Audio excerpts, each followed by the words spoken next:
Hi, kindergarten. Good morning. Happy Wednesday. It's a little chilly out today.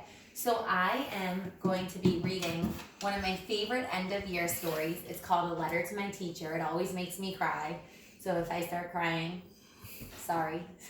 Here with me to read today is my puppy Duke. He's 7, but he still acts like a puppy. And my daughter, who's 2, Emma, right? Okay. A Letter to My Teacher. Front cover, back cover. The author who writes the words is Deborah Hopkinson, and the pictures, the illustrator, is Nancy Carpenter. Can you say hi, kids? A Letter to My Teacher. This is the title page. Okay, ready? Listen. Dear teacher, whenever I had something to tell you, I tugged on your shirt and whispered in your ear. This time, I'm writing a letter. I hope you remember me. I was the one who marched to school that first day, splashing through every puddle I could find.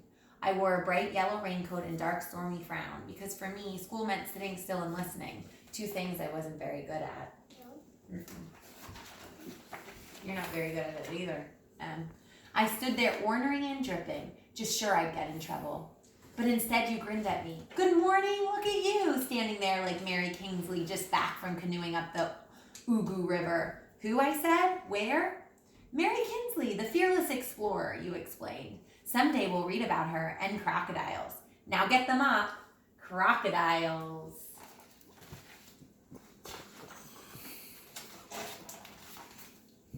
After taking attendance, you made a big announcement. Welcome! This year we'll be planting the first ever 2nd grade garden. It will be our great experiment. Yay! We get to dig in the mud, I shouted. True, but first we will read about plants, you said. We'll use math to measure our plot, and we'll write our garden plan. Reading, math, writing.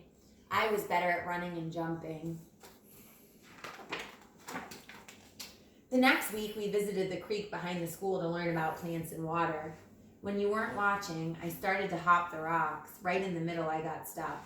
Look at me, I'm Mary What's-Her-Name, I hollered, trying to sound brave. Watch out for crocodiles, you called back. And then you rushed to rescue me.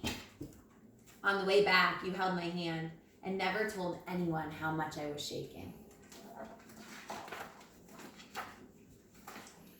All fall, I tried hard to sit still. Right before Thanksgiving vacation, you asked who wanted to take the Mouse Brothers home. Me, pick me, I shouted. Mouse Brothers was the class pet. But while I was busy eating turkey, my cat Lucy ate one brother. I bought a replacement mouse, except I just couldn't tell you. One day when we were cleaning their cage, you called me over to your desk and told me that we might have to change the Mouse Brothers' names to Ma and Pa Mouse. You knew the whole time, I said. Laughing, you said, might as well get used to it. Teachers see everything.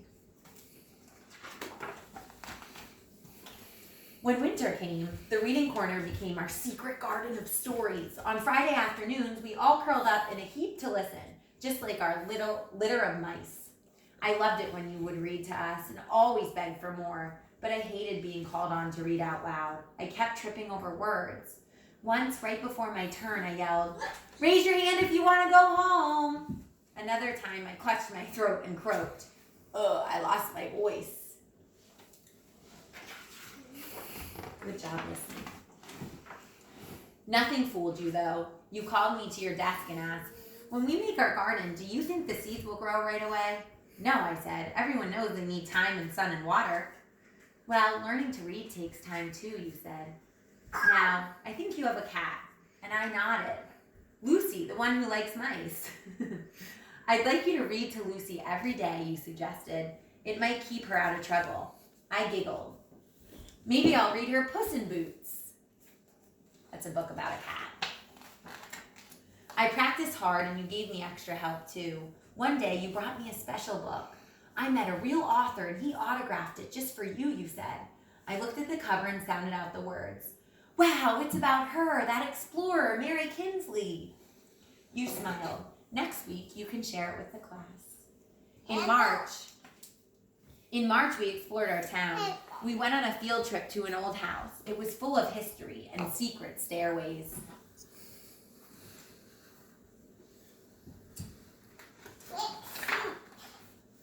When I slipped away to look for hidden treasure in the root cellar, you and the whole class had to trudge down the old stone steps to find me. I think even you lost your patience that time. Exasperating was the word you used. I remember because that night my mom helped me look it up in the dictionary. Exasperating means tiresome. Emma can be exasperating because she's a toddler, right? The day you brought in seeds for us to choose, I tugged on your shirt. Can we plant this kind? The packet says early spring. We can have bright red radishes in just a few weeks. Good reading and great idea, you said. Thanks to the math games we played, measuring our garden patch was easy. At last we turned over our soil and were ready to plant. I was radish crew chief and read out the instructions all by myself. All spring, we weeded and watered and kept garden journals too.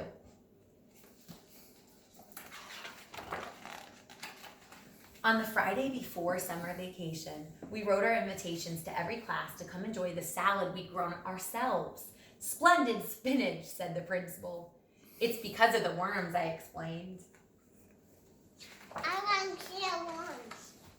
I didn't know how to say thank you, so on the last day I gave you a present. Oh, a memory quilt.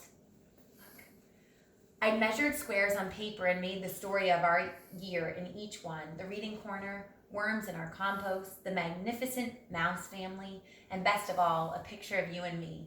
You looked at the quilt a long time and then held it up for everyone to see. Thank you. Now I'll never forget you all in the year of the second grade garden. Me either, I promised, and I never have.